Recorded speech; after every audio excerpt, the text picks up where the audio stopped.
병원 다녀오면 가장 먼저 뭐 하세요? 영수증부터 챙기시죠. 그거 잃어버리면 큰일 나니까요. 집에 와서 사진 찍고 앱 열어서 올리고 며칠 기다리고 그러다 서류 하나 빠졌다고 연락 오면 또 병원 가서 재발급 받고요. 이게 한두 번이면 괜찮은데 매달 반복되면 정말 지치잖아요. 저도 주변에서 이런 이야기 너무 많이 들었어요. 70대 어머니 모시는 분이 매번 진료비 청구 때문에 스트레스 받는다고 영수증 챙기는 게 진료받는 것만큼 신경 쓰인다고 하시더라고요. 사진이 흐릿하게 나오면 다시 찍어야 하고 파일이 안 올라가면 또 시간 낭비하고요. 그런데 여러분, 이제는 그럴 필요가 없어졌습니다. 종이 영수증 챙길 필요도 없고 사진 찍을 필요도 없어요. 진료받은 정보가 자동으로 내 앱에 뜨고 거기서 터치 몇 번이면 청구가 끝납니다. 더 놀라운 건 30만 원 이하 소액은 다음 날 바로 들어올 수도 있다는 거예요. 예전처럼 일주일씩 기다릴 필요가 없어요. 게다가 내가 바쁘면 자녀가 대신 청구해 줄 수도 있어요. 부모님은 병원만 다녀오시면 되고 나머지는 자녀가 회사에서 처리하는 거죠. 이게 어떻게 가능하냐고요? 작년부터 큰 병원 중심으로 시작됐던 전산 청구가 올해 10월부터는 동네 병원이랑 약국까지 확 넓어졌거든요. 그래서 이제는 우리가 자주 다니는 곳에서도 쓸 수 있게 됐어요. 저는 20년간 보험제도를 연구해온 박사 장민우입니다. 그동안 현장에서 어르신들이 서류 한 장 때문에 며칠씩 헤매는 걸 너무 많이 봤어요. 그래서 오늘은 이 새로운 방식을 꼭 알려드리고 싶습니다. 이거 한 번만 세팅해 두시면 앞으로 몇 년은 편하게 쓰실 수 있어요. 10분만 투자하시면 됩니다. 오늘 제가 처음부터 끝까지 다 알려드릴 테니까 끝까지 들어주세요. 실손보험 서류 준비가 복잡하고 힘들었다면 댓글로 일 남겨주세요. 어머니를 모시는 이모부의 지인 박성태 73세님 이야기를 들었어요. 매번 진료비 내역을 챙겨서 사진으로 올리다 보니 누락이 잦고 며칠씩 대기하는 동안 마음이 더 불안해졌다고 하시더군요. 박성태님은 당뇨 관리 때문에 한 달에 두세 번씩 병원을 다니세요. 약도 받고 검사도 하고 그러다 보니 영수증이 여러 장 나오죠. 그걸 집에 와서 하나하나 사진 찍어 올리는데 가끔 빛 반사 때문에 글씨가 안 보이면 다시 찍어야 하고 파일 용량이 크면 또 올라가지 않고요. 그러다 보면 어느 건 올렸는지 안 올렸는지 헷갈려서 같은 걸 두 번 올리기도 하고 정작 올려야 할 건 빠뜨리기도 하셨대요. 그러면 보험사에서 전화가 와요. 이 서류가 빠졌다. 저 날짜 건이 안 보인다. 이런 식으로요. 그럼 또 병원 가서 재발급 받아야 하는데 병원은 병원대로 바쁘니까 창구에서 한참을 기다려야 하고요. 이런 일이 반복되니까 박성태님은 보험금 청구 자체가 스트레스가 되셨다고 하더라고요. 제가 이 이야기를 듣고 전산 청구 흐름을 설명드렸습니다. 그리고 실손 전용 서비스 앱을 설치해드렸어요. 처음엔 박성태님도 반신반의하셨죠. 이게 정말 되겠냐, 또 복잡한 거 아니냐 이러시면서요. 근데 막상 해보니까 너무 간단하셨대요. 그날 이후에는 진료기관에서 발생한 정보가 앱에 뜨면 거기서 선택만 하시면 됐습니다. 터치 몇 번이면 끝이에요. 사진 찍을 필요도 없고 서류 챙길 필요도 없고요. 본인은 그냥 진행 상황만 확인하시면 되는 겁니다. 무엇보다 자녀분이 제3자 청구를 설정해드리니까 바쁜 날에도 대신 처리할 수 있어서 안심하셨습니다. 아들분이 회사에서 점심시간에 앱 열어서 터치 몇 번 하면 아버지 보험금 청구가 끝나는 거예요. 박성태님은 이제 병원 다녀오시고 그냥 편히 쉬시면 됩니다. 이 이야기를 끝까지 들어야 전체 흐름을 제대로 알 수 있습니다. 여러분의 보험 청구 습관을 완전히 바꿀 수 있는 중요한 지혜를 지금부터 말씀드릴게요. 혹시 아직 구독과 좋아요를 누르지 않으셨다면 지금 바로 눌러주세요. 이 채널은 여러분의 건강한 노년을 응원합니다. 끝까지 보시면 왜 지금 당장 습관을 바꿔야 하는지 분명하게 깨닫게 되실 겁니다. 뒤에 나올 실전 방법을 모르시면 지금까지의 고생이 계속됩니다. 하지만 오늘 여기서 배우신 방법대로만 하시면 앞으로는 진료에만 집중하시고 청구는 자동으로 흘러가는 편안함을 느끼실 수 있어요. 그럼 본격적으로 어떤 변화가 생겼는지, 왜 이게 우리에게 중요한지 하나씩 짚어볼게요. 먼저 전산 청구 1단계와 2단계가 어떻게 다른지부터 말씀드릴게요.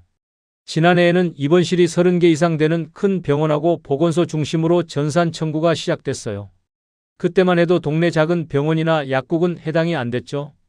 그래서 많은 분들이 큰 병원 갈 때만 쓸 수 있는 거구나 하고 생각하셨어요. 그런데 올해 10월 25일부터는 동네 진료기관하고 약국까지 폭이 넓어졌습니다. 금융위원회에서 단계별로 추진하면서 참여 현황을 공개하고 전산망 연계를 계속 확대하고 있다고 밝혔거든요. 그러니까 이제는 우리가 자주 다니는 동네 병원, 동네 약국에서도 이 방식을 쓸 수 있게 된 거예요. 김은주 69세님도 처음엔 큰 병원에서만 가능하다고 알고 계셨어요. 그런데 동네에서 감기 때문에 진료받고 나서 앱을 열어봤더니 거기 내역이 떠 있더래요. 그래서 반신반의하면서 선택해서 전송했는데 정말 되더라는 거예요. 그때부터 김은주님은 어디를 가시든 일단 앱부터 확인하신대요. 여러분도 앱에서 계약 조회 먼저 하시고요. 그 다음에 내가 다녀온 기관을 선택하세요. 진료일자를 확인하고 청구서를 작성하시면 됩니다. 대한민국 정책브리핑에서도 이 흐름을 안내하고 있으니 크게 어렵지 않으세요. 다만 주의할 점은 모든 기관이 즉시 연계된 건 아니에요. 그래서 지도 앱에서 연계 표시를 먼저 확인해 보시는 게 좋습니다. 네이버 지도나 카카오맵에서 실손 전용 서비스를 검색하면 연계된 곳이 표시돼요. 만약 내가 다니는 곳이 아직 안 되어 있으면 앱에서 참여 요청을 보낼 수도 있어요. 지금 여러분이 다니는 병원이나 약국이 연계됐는지 확인해 보셨나요? 아직 안 해보셨으면 오늘 이 영상 보고 나서 바로 확인해 보세요. 생각보다 많은 곳이 연계돼 있을 거예요. 그 다음으로 중요한 게 소액 청구는 더 빨라지는 지급 흐름이에요. 30만 원 이하 통원 중에서 별도 조사가 필요 없는 거는 원칙적으로 24시간 내에 신속하게 지급하는 걸 목표로 한대요. 금융위원회하고 한국개발연구원 자료에서 이 신속 지급 원칙을 명시했거든요. 다만 예외가 있어요. 예를 들어 영양제 같은 경우는 조사가 필요하니까 신속 지급에서 제외됩니다. 정책 자료에 신속 지급 원칙하고 예외 항목이 명시돼 있으니까 청구 전에 내 항목이 예외에 해당하는지 확인해 보시는 게 좋아요. 박영수 68세님은 감기 때문에 동네 병원 갔다가 처방받고 약 타신 게 전부였어요. 그래서 처방 전하고 영수증 확인만으로 다음날 알림을 받으셨대요. 정말 빠르죠? 박영수님은 이전에는 일주일씩 걸렸는데 이번엔 하루 만에 끝나니까 너무 놀라셨다고 하더라고요. 여러분도 소액 청구하실 때는 앱에서 항목 선택을 정확히 하시고요. 진료 항목이 예외에 해당하지 않는지 확인하세요. 진료 성격에 따라 심사 시간이 달라질 수 있으니까 너무 조급하게 생각하지 마시고요. 최근에 소액 청구하셨을 때 시간이 얼마나 걸리셨나요? 만약 일주일 이상 걸렸다면 혹시 예외 항목에 해당했던 건 아닌지 다시 한번 확인해 보세요. 세 번째로 말씀드릴 게 가족이 대신 청구하는 제3자 기능이에요. 이게 정말 획기적인 변화입니다. 공공 마이데이터 연계 덕분에 자녀가 미성년 자녀나 부모님 건을 대신 청구할 수 있게 됐어요. 대한민국 정책브리핑에서도 이 내용을 안내하고 있고요. 실손 전용 서비스의 제3자 청구하고 간편 위임 절차가 마련돼 있습니다. 구글 플레이에서 앱 설명 보시면 이 기능이 자세히 나와 있어요. 이승호 42세님은 아버지 권태식 75세님 건을 위임받아서 같은 날 처리하셨어요. 아버지가 병원 다녀오셔서 피곤해 하시니까 아들이 회사에서 점심시간에 앱 열어서 터치 몇 번 하고 끝낸 거죠. 권태식님은 이제 병원만 다녀오시면 되고 나머지는 아들이 알아서 처리하니까 마음이 한결 편하시대요. 앱에서 나이부모 또는 제3자 청구를 선택하시고요. 본인 인정하고 위임 동의를 완료하시면 됩니다. 구글 플레이 앱 설명에 단계별로 나와 있으니 어렵지 않으세요. 다만 위임 범위하고 대상자를 꼭 확인하세요. 너무 넓게 열어두면 나중에 문제가 될 수도 있으니까요. 필요한 사람에게만 필요한 범위만 위임하는 게 안전합니다. 부모님이나 자녀 건을 대신 처리해야 할 일이 있으신가요? 만약 그런 상황이 자주 생기신다면 미리 위임 설정을 해두시는 게 편해요. 급할 때 당황하지 않고 바로 처리할 수 있으니까요. 네 번째는 연계기관 확인하고 참여 요청하는 방법이에요. 지도 앱에서 실손 전용 서비스를 검색하면 연계된 진료기관하고 약국을 볼 수 있어요. 대한민국 정책브리핑에서 공식적으로 이렇게 표기되어 있다고 안내하고 있습니다. 거기다가 참여 요청도 가능해요. 내가 자주 다니는 곳이 아직 연계 안 돼 있으면 앱에서 참여 요청을 보낼 수 있다는 거죠. 박미정 61세님은 다니던 한의원이 연계가 안 돼 있어서 앱에서 참여 요청을 보내셨어요. 그랬더니 한 달 후에 연계가 됐더래요. 물론 모든 곳이 바로바로 되는 건 아니지만 요청이 많이 들어가면 기관 입장에서도 서둘러 연계하게 되니까 우리가 적극적으로 요청하는 게 좋아요. 네이버 지도나 카카오맵에서 서비스명을 검색해 보세요. 그러면 근처에 연계된 곳이 표시될 거예요. 대한민국 정책브리핑에서도 이 방법을 안내하고 있으니 참고하시면 됩니다. 다만 초기에는 지역별로 연계 속도가 다를 수 있어요. 금융위원회에서도 지역별 차이가 있을 수 있다고 밝혔거든요.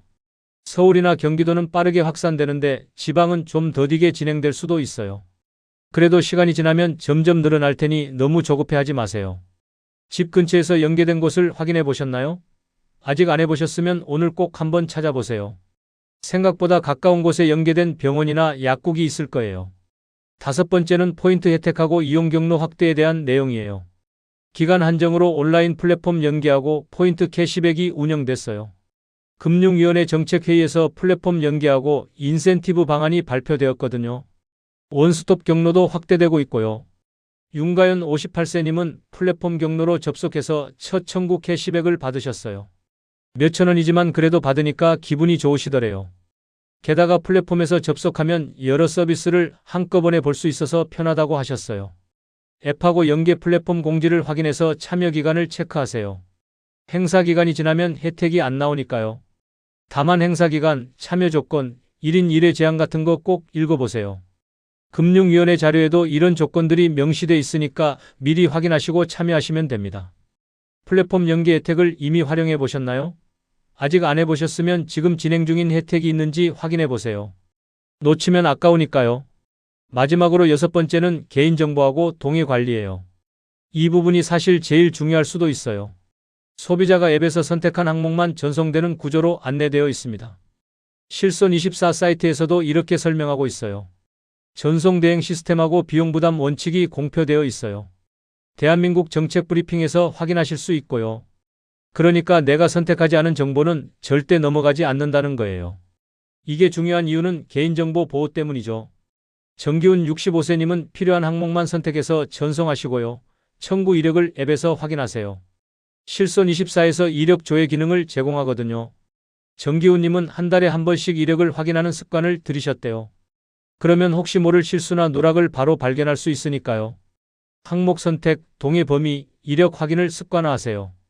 이게 나중에 문제가 생겼을 때 나를 지켜주는 방패가 됩니다.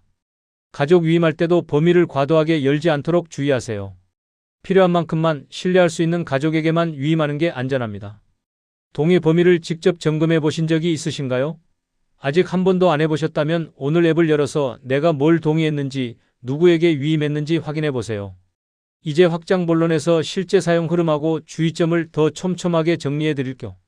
자, 이제 실전입니다. 먼저 설치하고 첫 설정하는 방법부터 알려드릴게요.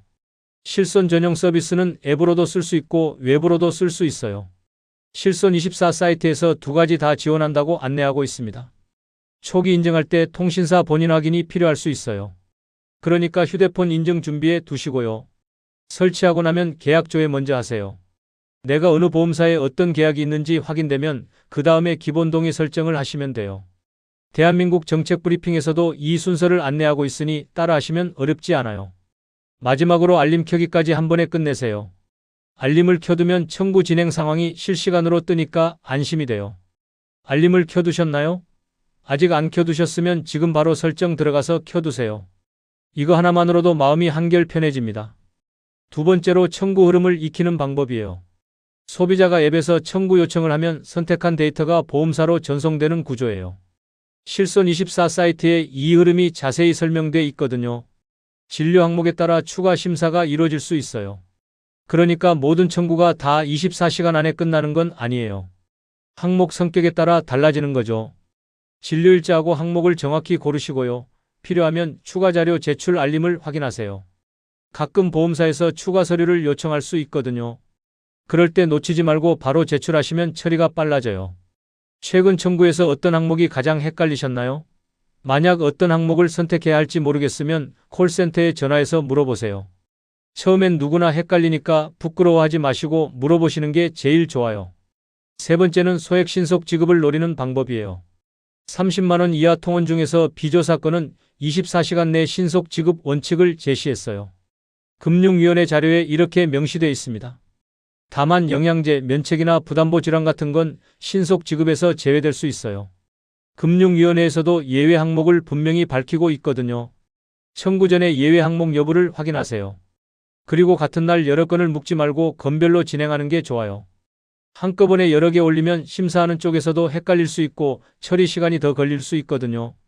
내 내역이 예외에 해당하는지 확인해 보셨나요? 앱에 예외 항목 안내가 있으니까 청구 전에 한 번씩 확인하는 습관을 들이시면 좋아요. 네 번째는 가족 대리 청구 세팅하는 방법이에요. 공공 마이데이터로 가족관계 확인 후에 제3자 청구하고 부모 자녀 청구가 가능해요.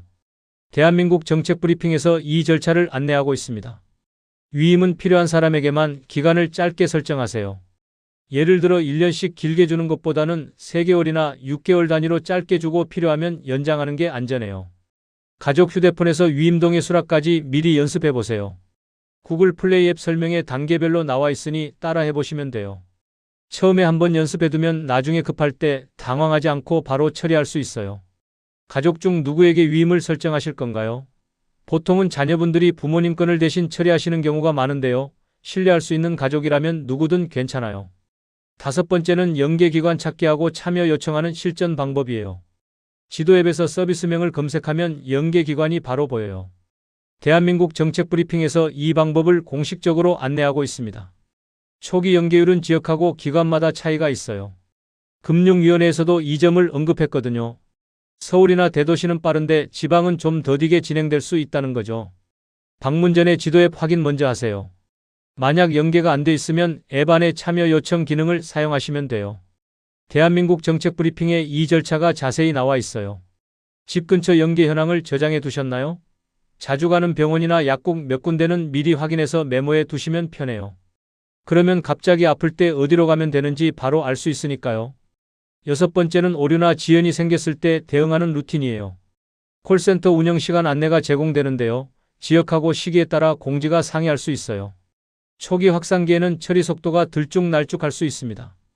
메트로 서울 같은 데서도 이런 내용을 다뤘거든요.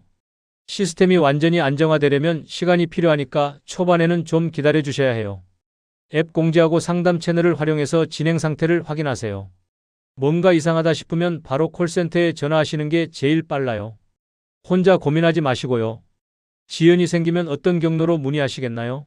콜센터 번호를 미리 저장해 두시는 것도 좋은 방법이에요. 급할 때 번호 찾느라 시간 낭비하지 않으려면요. 7번째는 혜택하고 이벤트 놓치지 않는 방법이에요. 기간 한정 포인트 지급 같은 소비자 유인책이 운영된 바 있어요. 금융위원회 자료에도 이런 내용이 나와 있습니다. 행사 기간 외에는 지급이 안 돼요. 그러니까 공지를 잘 확인하셔야 해요. 앱 공지하고 플랫폼 공지를 함께 확인하세요. 금융위원회 공지도 가끔 체크하시면 새로운 혜택 정보를 빨리 알 수 있어요. 지금 진행 중인 혜택을 확인해 보셨나요? 어떤 이벤트가 있는지 모르고 지나가면 정말 아까우니까 오늘 확인해 보세요. 마지막으로 8번째는 기록 관리로 분쟁을 예방하는 방법이에요. 앱에서 청구 이력을 확인할 수 있어요. 실손24 사이트에 이 기능이 있습니다. 동의 내역하고 위임 범위는 주기적으로 점검하세요. 한 달에 한 번 아니면 분기에 한 번이라도 확인하는 습관을 들이시면 좋아요. 월말에 청구 이력하고 수납 내역을 함께 정리해 두세요. 나중에 뭔가 문제가 생겼을 때 이 기록이 증거가 돼요. 보험사에서 지급 안 했다고 하면 내가 청구한 이력을 보여주면 되고 반대로 내가 청구 안 한 건인데 지급됐다면 그것도 확인할 수 있죠. 나의 청구 이력 마지막으로 언제 확인해 보셨나요? 오늘 이 영상 보고 나서 한번 확인해 보세요.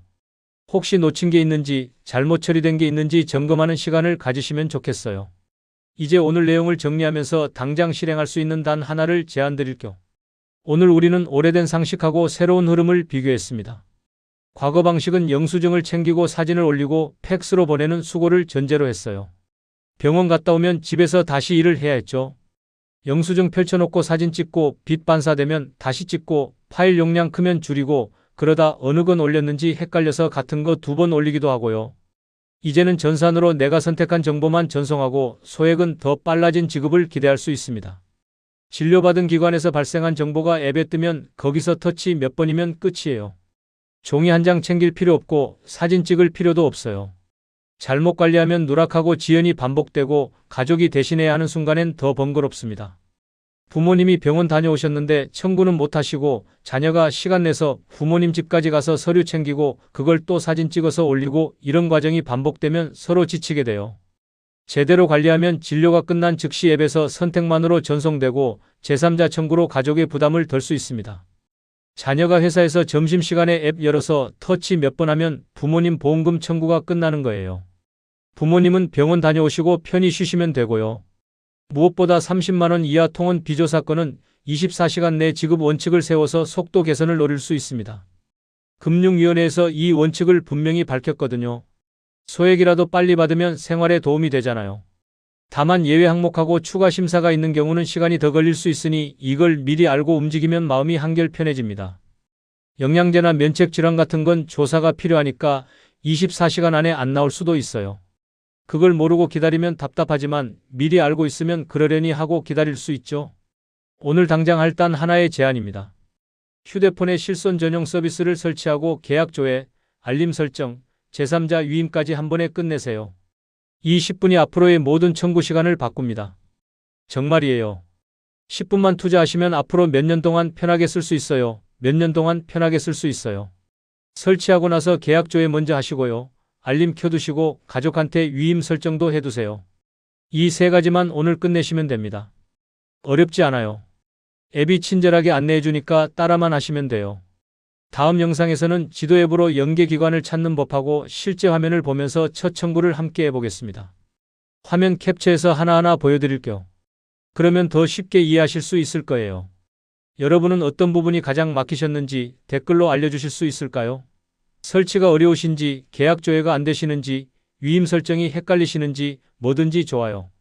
댓글로 말씀해 주시면 다음 영상에서 그 부분을 집중적으로 다뤄드리겠습니다.